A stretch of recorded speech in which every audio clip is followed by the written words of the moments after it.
Whoa. Before I get into this next rant and opinion that not a single person asked for, thanks for the love on the first one. I really enjoy doing these kinds of videos and will continue to do so if you guys keep watching. If you have any specific topics you think I should cover, let me know in the comments, and let's get into this one. Kind of piggybacking off of the last conversation, kind of the downfall of Rocket League and why I think that the Unreal Engine 5 update will save the game. One of the big things that I kind of left out, and it's not even just specific to Rocket League, it's specific to all modern competitive titles at this point, is skill-based matchmaking.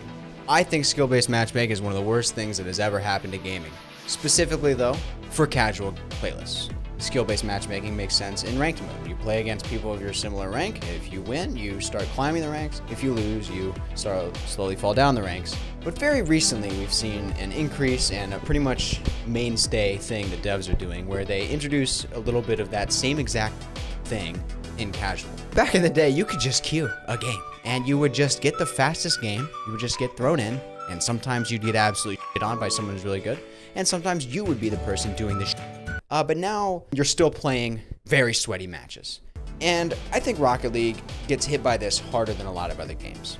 Obviously, the freestyling community was up in arms recently about all the sorts of different banning, and the main thing that Psyonix and a lot of other people seem to have is that it ruins the experience for casual players. Also, I still have this canker sore on my lip.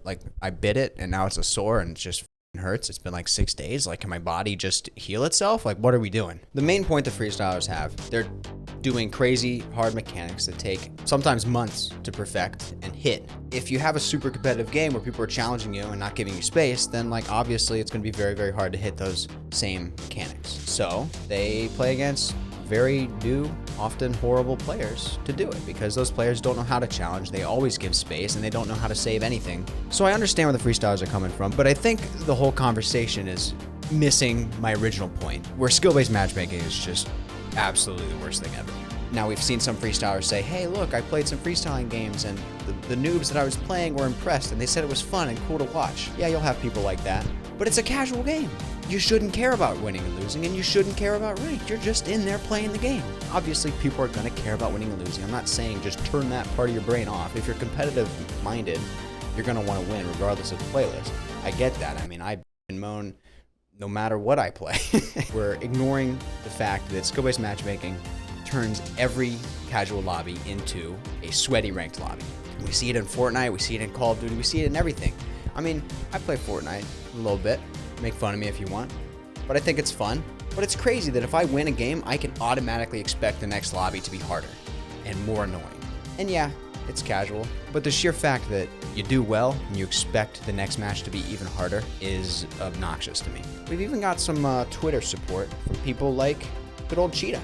Cheetah says, people completely miss the fact that so much of the freestyle community was built on casual environment and getting freestyled on in the first place. Casual got ruined not by the freestyle community, but by Psyonix punishing players who try to leave games with penalties. Casual isn't casual. It's not been that way for so long at this point. Everyone tryhards and takes it insanely serious. Rocket League is stale, there is no casual fanbase because no element of Rocket League is casual or fun. Rocket League needs to either fix casual or implement a nice lobby/hub where people can connect and interact. I'm tired of not having fun. Every playlist of Rocket League feels like it's only competitive and nothing else. And if you can't see the general point that he is making and that I'm trying to make, then I don't know what to tell you. You're just absolutely delusional. And that also brings up another point that I've completely glossed over so far. You get penalized for quitting a casual game. I get it. Don't quit your ranked game. People take rank serious. More so in Rocket League than almost any other video game. If you're getting freestyled on and your name's Little Johnny, and you got 5 hours in the game, and you're not having a good time, wouldn't it make sense to just give them the option to quit? Hey, I'm not having fun in this game. I'd like to leave. No. F you for doing that. You have to stay in there and sweat your balls off or get absolutely destroyed. I did a little poll on Twitter, and granted, I don't have a lot of followers, nor do I have a lot of followers outside of the Rocket League sphere, but I said skill-based matchmaking, SBMM, in casual playlists in video games, yes or no? 61 votes, final result, 52% in favor of SBMM. Pretty safe bet that about 45 or 50 of those people that voted are Rocket League people.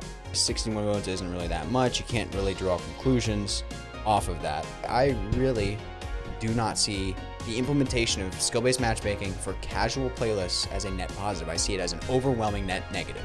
I would be very interested to see any sort of data. So if you're someone who's like working for these companies and for some reason you stumble upon my video, like seriously enlighten me, because I don't see a valid argument from your end. I don't even see how it benefits you from like a monetization standpoint, because maybe it's like, well, it doesn't really make sense, but actually they play the game for longer and then they buy more skins. Like maybe I could understand that, but I don't even see that. I mean, they're not gonna play the game longer. They're gonna hate it. They're gonna say this is too hard. I'm not trying to sweat my ass off in a casual game. Normal people don't commit to one game and put in thousands of hours to one game. They just don't. You can't just like, oh yeah, I play Rocket League sometimes. I'm platinum. Like, you can't do that. You have to know life the game, and still you might be platinum. It gets the conversation going. Hopefully this video can get the conversation going. Do you agree with me in any way? Can you see where I'm coming from? I know I'm a little bit aggressive and biased here. Please let me know in the comments. I mean, let's be civil here. I'm gonna shut up now. Thanks for listening. I'm gonna zoom in on the camera. Look at that. Look at this fat nose. See those nostrils? Hell yeah. Peace.